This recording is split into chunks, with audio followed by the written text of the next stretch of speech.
Hello, and welcome to another edition of Cracking the Cryptic. Today we're going to look at a different type of puzzle. This is a puzzle from the recent Galactic Puzzle Hunt, which was an absolutely first-class puzzle adventure, really. So the way it worked is that you could make a team, I think, up to 10 people, and then puzzles were released to the internet over the course of a few days, and the more puzzles you solved, the more puzzles you could access, and the idea was to finish as many as you could as quickly as you could, and the standard of puzzles was quite exceptionally high, and I'm hoping to cover a few of the puzzles that featured in the hunt on the website over the coming weeks. There's one puzzle in particular that deserves a whole video series. Certainly it's the hardest puzzle I've ever seen anywhere in any format, and one of the most interesting. But today we're going to do something a little bit simpler than that. This is one of the sort of Japanese pencil puzzle style puzzle. It's a logic problem, and you can see it appeared in a puzzle called Unusual and Strange Puzzle Collection. And it's this puzzle here. The title of the puzzle was Cave LITS, and there were no instructions given, and that made it quite a lot more difficult, especially as I attempted to solve this puzzle before finding out that you could actually find puzzle instructions for this sort of puzzle somewhere on the internet, in fact in the US Puzzle Championship.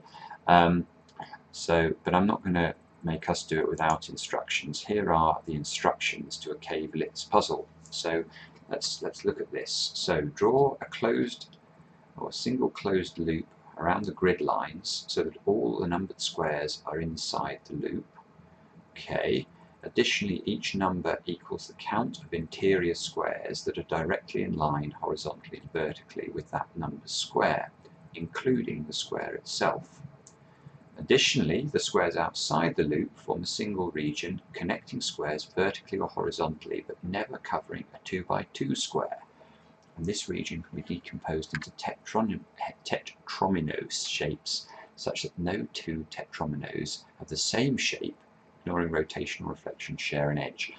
Now, all of that might sound extremely complicated, but actually, once you get a handle on it, you can start to make some progress with this sort of puzzle. And there's an example here on the screen where you can see the numbers are all appearing inside the loop as required.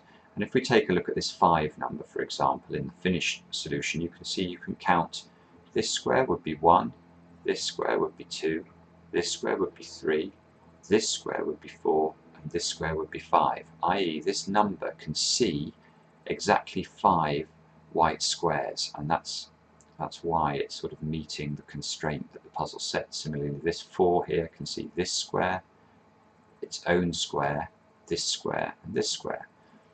And so what you have to do is to try and build up a single loop shape that meets these criteria. And you can also see that the shapes that are outside the loop form a sequence, and you can see, so this would be the first tetromino, this L shape here, 1, 2, 3, 4, all tetrominoes obviously have 4 squares, and then that was got to be attached to another tetromino that's not of the same type, so this couldn't attach to another L-shaped tetromino, etc. And then you can see this square, this can now touch another L-shaped tetromino, and indeed it does. And then there's a tetromino shape 4, another L-shaped tetromino, and another vertical tetromino here. So overall, how difficult these puzzles? Well, not that easy, but also quite interesting. So what I've done is I've got some software here that allows me to present the puzzle in a way that we can think about how we might try and solve it. So without further ado, let's take a look. Now, the place I'd start with any sort of cave type puzzle like this is with the biggest numbers, because we can see that this grid is a 10 by 10 size, and therefore numbers that are in excess of 10 we ought to be able to deduce something from immediately. So for example, this 12, even if every single horizontal square in this row was part of our cave, then that would only add up to 10. So this square and this square must form part of the cave. So that's what we're going to here. I'm going to mark with dots squares that form part of the cave, and I'll mark with X's shapes that don't form part of the cave. So similarly, this 11, by the same logic, we can do exactly the same thing. We can write in this, and you can see this is having an effect on the numbers above. This 5 now is also seeing this square. Now what else can we do? Well, by the same logic, because there can only be 10 squares in a vertical chute like this, we might be able to do something else with this 12, particularly as it's in the same column as this 4. Now what does that mean? Well, if it's in the same column as this 4 could at a maximum extend to this square. But if i.e. it's not possible for this 12 square to hit this 4 square, because if it did, this 4 square would be seeing 12 squares, which is clearly impossible. So that the maximum distance this 12 could go would be to here. Now if it went to here, it would use up 1, 2, 3, 4, 5, 6, 7, 8 squares altogether. Now even if it went left from there, that would be 9, 10. So clearly this square and this square would also have to be part of the cave. You can see we're starting to make some interesting progress regarding this 5. We've now got this 5 seeing 3 squares altogether. And then we can do something very, very similar with this 10 number, because although this 10 number is pretty unrestricted in its vertical column, it's quite restricted by this 4 in the horizontal case, because again, if this 10 extends 1, 2, 3 this way, it can't extend that extra square, because if it did, this 4 would then be seeing all the squares in this direction, and this 4 would break. So the maximum number of squares that this 10 can see would be 1, 2, 3, 4, 5, 6 in this horizontal row. Now that being the case, that means we can put 7, 8, 9, 10 up like that, which is also perhaps going to be helpful. And it's thinking about this 10 that allows us to make sort of blockbuster deduction, if you like, because remember that the squares that are outside our cave have to form a single region. So the first thing we should ask ourselves is it possible for all of these 4 squares here that I'm highlighting to be inside the cave? And the answer is clearly no, for the reasons we just discussed. If all of these 4 numbers were inside the cave, all of these 4 squares were inside the cave, then this 4 would break. So we know that at least one of these squares is outside the cave. We don't know which one, but we know that at least one. Now, if that's the case, let's think about any square down this side of the grid. Let's say this square. Let's imagine and let's ask ourselves, is it possible that this square here is outside the cave? Given that one of these 4 squares is outside the cave, we can pick any one, I think. Let's just pick that one, just for the sake of trying to explain the point I'm trying to make. Now, we're told that these 2 x's have to form part of a single region, i.e. they will connect to each other in some manner. Now, hopefully it's clear to you that if that's the case, i.e. if there is an x in this sort of position, then by connecting these 2 x's together, we will cut off this 4 and this 4 from the rest of the grid. And we know that we're not allowed to do that. We know that there is a single cave that I need to create.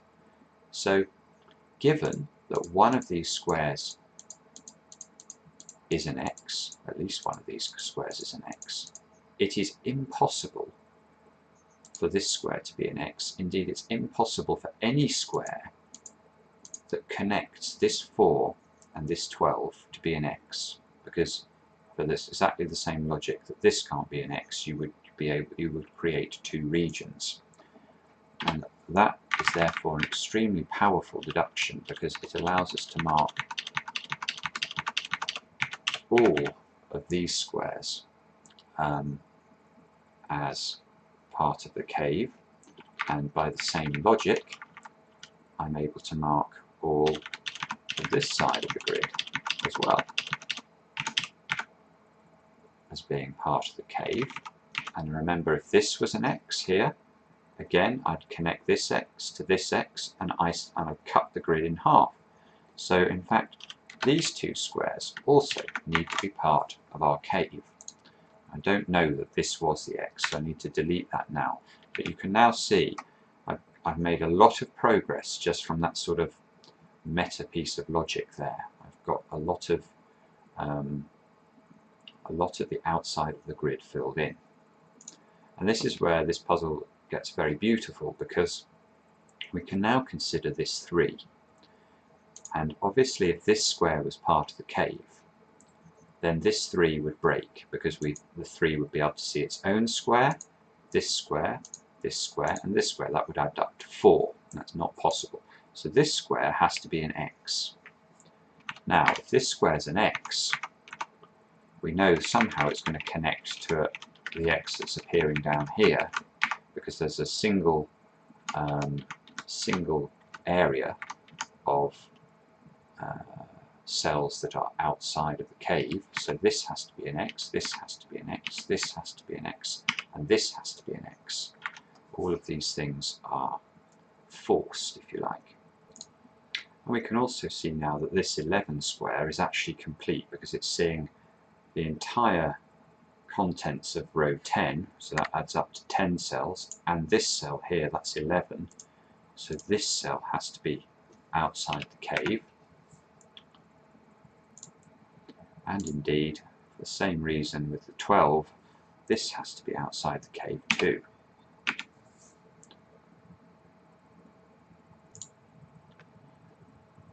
And the fact that this cell is an X is important, because we can now go back to our 10 cell here and ask ourselves, okay, how could we make this a 10? Well, we've got 1, 2, 3, 4, 5, 6, 7. Let's imagine it extends the maximum it can here. That would be 8, 9. So this cell must always be part of the cave. And that's really important, because look, that now completes this 3. This 3 is now seeing its own cell, this cell, and this cell. And therefore we're able to cut off these other 2 cells as part of the 3. Now, the next thing we need to consider is this cell here. And we should ask ourselves the question, is it possible for this cell to be part of the cave? Let's imagine that it was part of the cave like this. How could that be the case? And it should be clear, I think, that if this was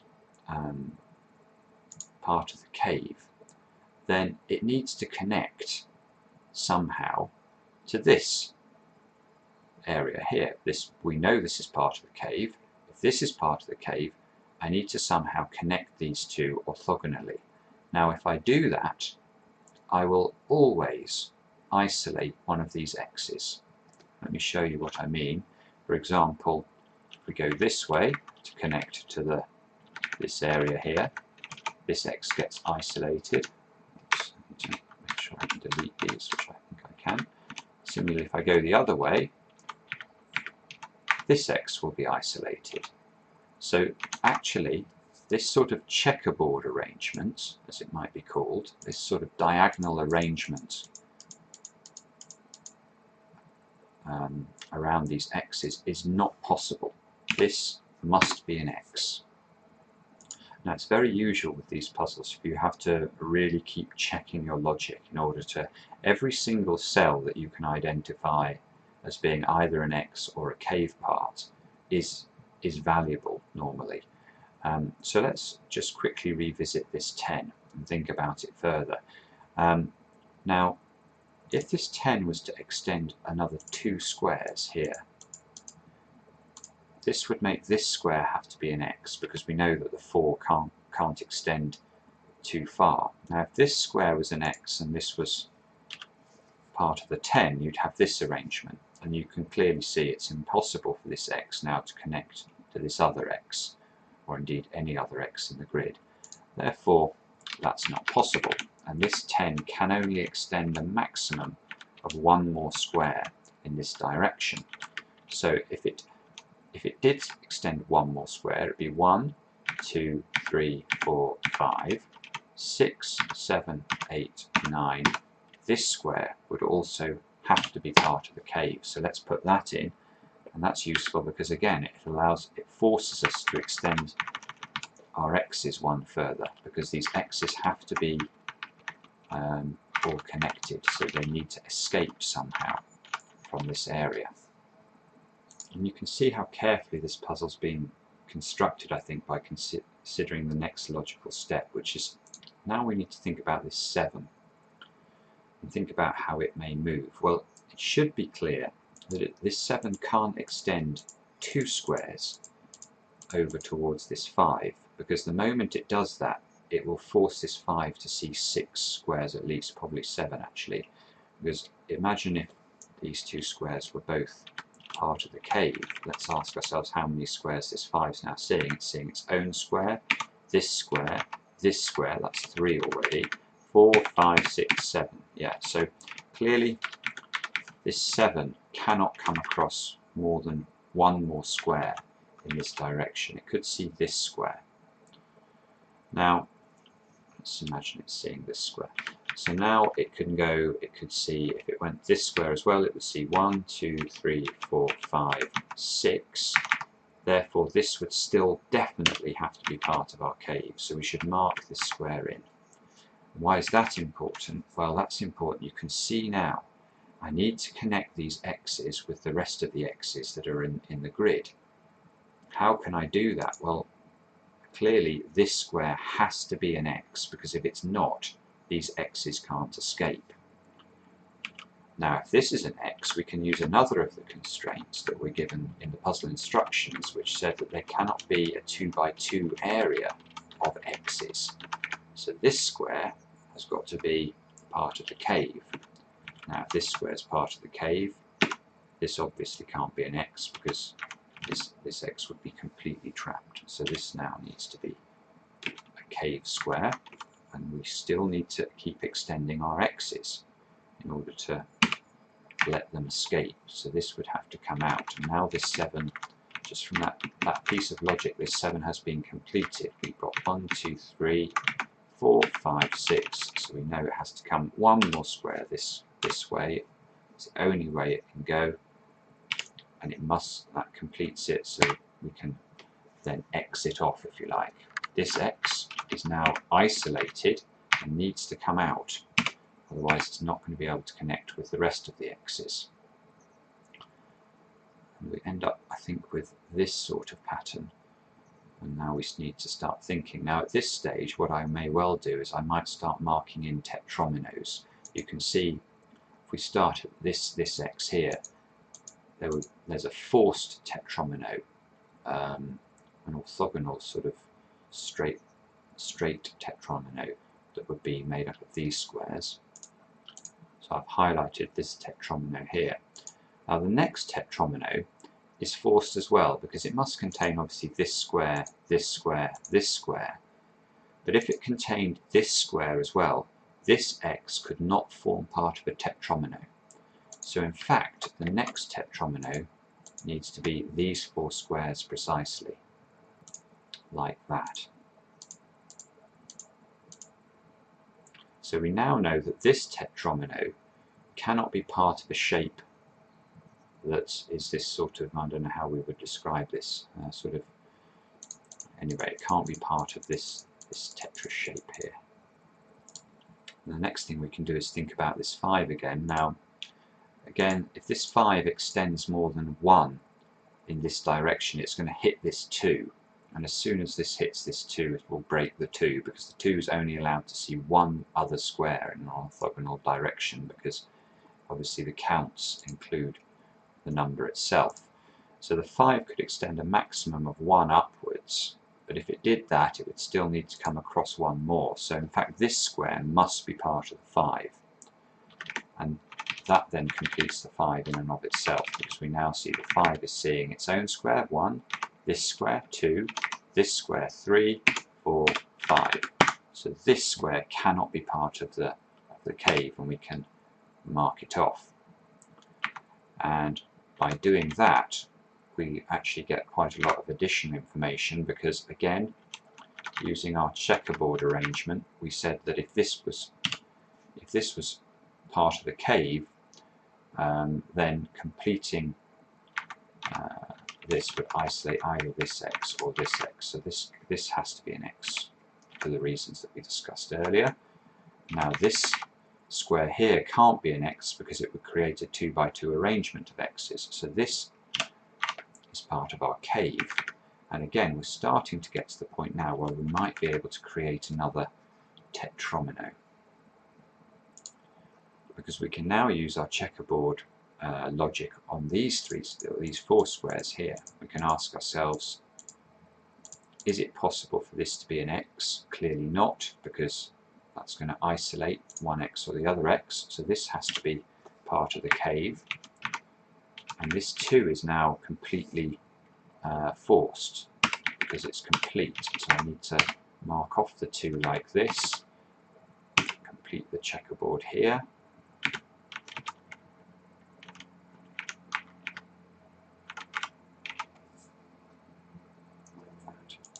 And then we can do a little bit of what-if analysis to think about this square. So let's imagine that this square was a part of the cave. What would that mean? Well, the interesting thing is, you can see by the checkerboard arrangement and the fact that these x's need to touch the rest of the x's, that would force this square here to be an x. And indeed, this square would also need to be an x, because these x's need to escape. But if both of these x squares were x's, this 4 now can't be complete, because it can see 1 cell, 2 cell, 3 cells at a maximum. It couldn't see a 4th cell. All of which tells us this square here has to be an x. Now, if this square is an x, lots of things flow from this. The first is this has to be part of the cave, because we can't have a 2 by 2 arrangement of x's. The second thing is, by our checkerboard logic, this also has to be an x, like that. Now let's think about these 3 cells here. These are all part of our cave, but they're not connected yet to the rest of the cave, so that they must connect somehow. So this is going to have to come out one further square. And now, if this square was part of the cave, this 4 would break. 1, 2, 3, 4, 5. So this square here is not part of the cave. This is another x square. And now this 4 can only be completed if this square is part of the cave. And now we can complete the 10 as well. 1, 2, 3, 4, 5, 6, 7, 8, 9. This has got to be part of the cave. And then we need to put an x in, because otherwise the 10 would extend too far. Now this x needs to connect to all its friends, so we have to put an x here in order to allow it to escape, and we can't have a 2 by 2 arrangement of x's, so this square is part of the cave. Now let's look at these x's carefully again. These 5 x's are all connected orthogonally, but they're not yet connected to their friends. The only way they can connect to their friends is if this is also an x. So we need to extend this one further, like that. And you can see, I think, at times like this, how beautifully this puzzle is being constructed. Let's imagine this is part of the cave, just for the sake of argument. Then this tetromino here would go 1, 2, 3, 4. That's the only tetromino that's possible. but then this x could not be part of a tetromino, it would be isolated again. So that is impossible. This must be an x in order to allow us to make a tetromino that will allow this x here to escape. So lots of things flow from that. The first thing is this 4 can only be completed. Oh dear, I didn't mean to do that. I don't know what it's done now. Okay, I managed to get it to allow me to do that now. Now this has to be an x, like that, and we can start to highlight the tetrominos that we're forming here.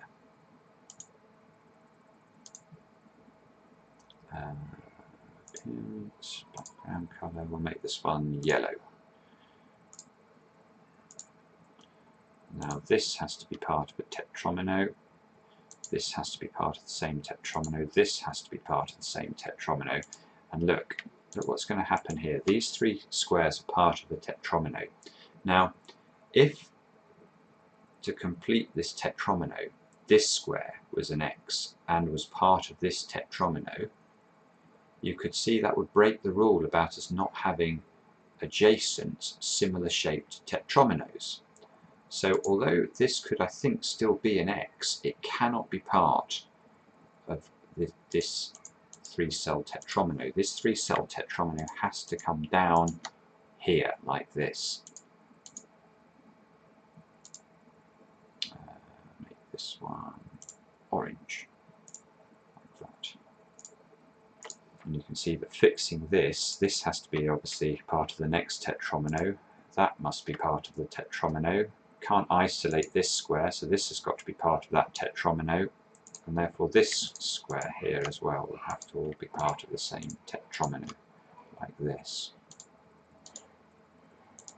Oops. Make this one yellow again. Similarly, by exactly the same logic, all of these 4 squares have to be part of the same tetromino.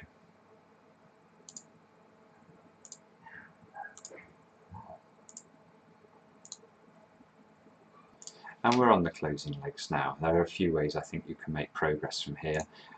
The most obvious way is to note that these 4 cells which are part of the cave need to escape from their sea of x's, and the only way would be if this square here is part of the cave.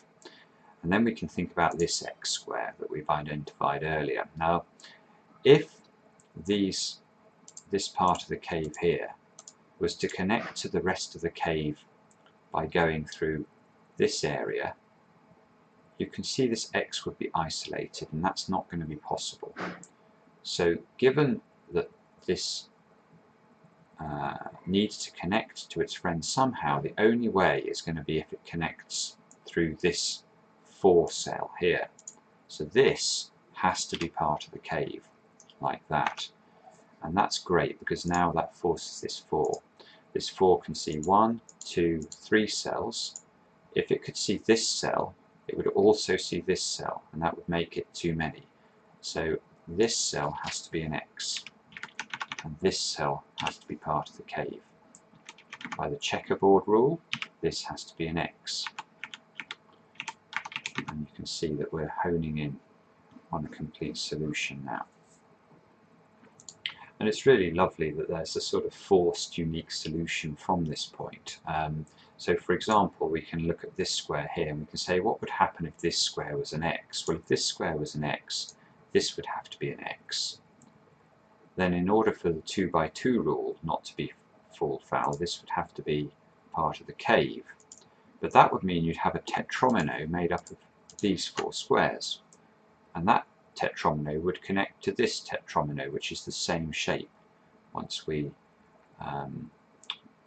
reflect and rotate it. So this square cannot be an x. Mark that off like this.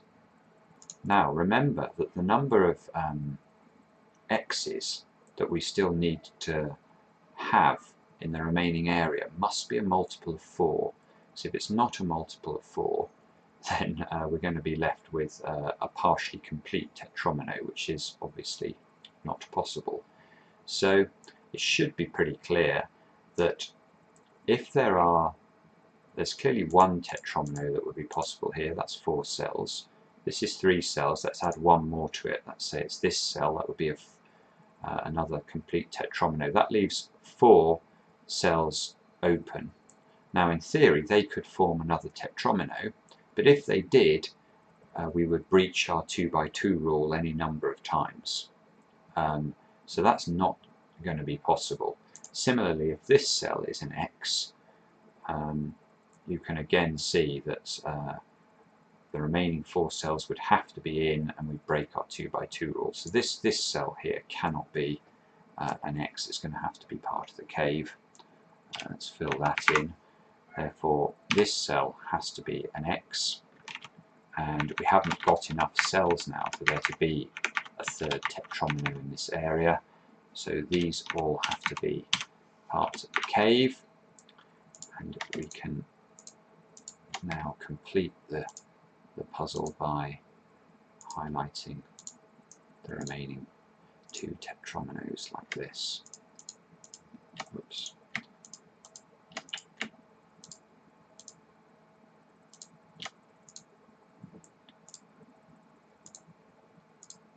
And there we go. There is a complete cave LITS solution. Beautiful logic puzzle. You know, this was a very, very small part of just one puzzle that appeared in the Galactic Puzzle Hunt.